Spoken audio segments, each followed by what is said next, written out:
नए draft circular के बारे में आपने न्यूज आर्टिकल्स में पढ़ ही लिया होगा, जिसमें सेबी ने रिटेल ट्रेडर्स के लिए एल्गो को रेगुलेट करने का प्रपोजल रखा है। तो आज हम यही जानेंगे कि इस ड्राफ्ट सर्कुलर में किन किन बदलाव की बात रखी गई है और कौन कौन से सुझाव सेबी इंडस्ट्री से मांग रही है। अब इस सर्कुलर में एल्गो ट्रेडिंग की बात की गई है। तो सबसे पहले हम ये जान लेते हैं कि एल्गो ट्रेडिंग होती क्या है। एल्गो ट्रेडिंग एक ऐसी प्रोसेस है जिसमें हम मैनुअली ट्रेड करने के बजाय कुछ यूजर डिफाइंड प्रोग्राम्स या मैं ये कहूँ कि मशीन की हेल्प से ट्रेड करते हैं। इसकी प्रोसेस को डिटेल में समझते हैं। सबसे पहले हम ये आइडेंटिफाई करते हैं कि कौन सी स्ट्रेटेजी मुझे ज्यादा प्रॉफिट दे रही है। फिर उस स्ट्रेटेजी को बैक टेस्ट किया जाता है और जब ये स्ट्रेटेजी प्रॉफिटेबल प्रूफ हो जाती है तब हम इस स्ट्रेटेजी के step by step instructions algo software को देते हैं। फिर आगे जब भी इस स्ट्रेटेजी के अकॉर्डिंग कंडीशंस मैच होती है तो एल्गो ऑटोमेटिक उन ट्रेड्स को एग्जीक्यूट करता है। टारगेट हो या स्टॉप लॉस सब एल्गो खुद according to given instructions handle करता है। जबकि ट्रेड ह्यूमन की बजाय मशीन कर रही है तो वहाँ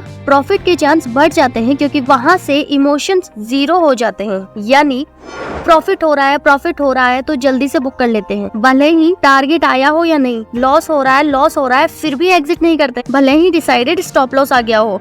कुछ लोग तो स्टॉप लॉस को मार्केट के साथ ही मूव करते रहते हैं, बट लॉस बुक नहीं किया जाता। तो बस इसी इमोशनल ट्रेडिंग का रामबाण है एल्गो ट्रेडिंग। तो अब वापस चलते हैं हमारे ड्राफ्ट सर्कुलर पर।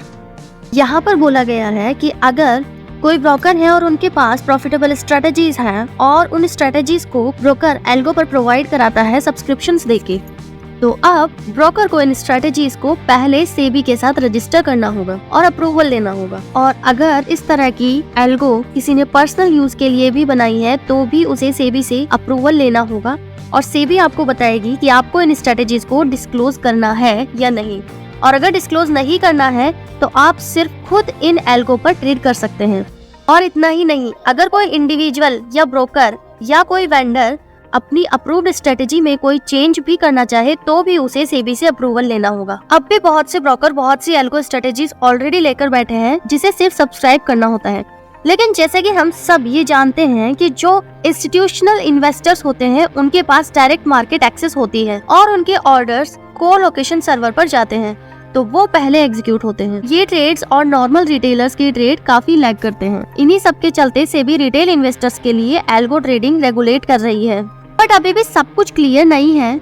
कुछ पॉइंट्स ऐसे हैं इस ड्राफ्ट सर्कुलर में जो कंफ्यूज करते हैं। बट ये एक ड्राफ्ट सर्कुलर है, जब सर्कुलर रिलीज होगा तब क्लियर हो जाएगा कि कैसे अप्रूवल लेना होगा, किस तरह के मॉडिफिकेशंस होंगे जिनके लिए फिर से अप्रूवल लेना होगा, और क्या ये इंडिविजुअल के लिए भी है या सिर्फ ब्रोकर्स या वेंडर्स के लिए है। तो अभी के लिए आपको क्या करना है, आपको इस सर्कुलर पर सजेशंस देने होंगे 3 जनवरी से पहले और आपको एल्गो पर पकड़ बनानी है। आप एल्गो को जानिए, समझिए और कुछ ब्रोकर्स पर आपको एल्गो टेस्टिंग भी मिलती है, तो आप अपनी स्ट्रेटेजीज बैक टेस्ट कर सकते हैं और अपनी एल्गो ट्रेडिंग के लिए तैयार हो सकते हैं। इन शॉर्ट, आप एल्गो ट्रेडिंग से फैमिलियर हो जाइए। अब आपकी क्या राय है इस ड्राफ्ट सर्कुलर को लेकर कमेंट में जरूर बताइए। Finally, like and share this video and subscribe our channel for more such updates.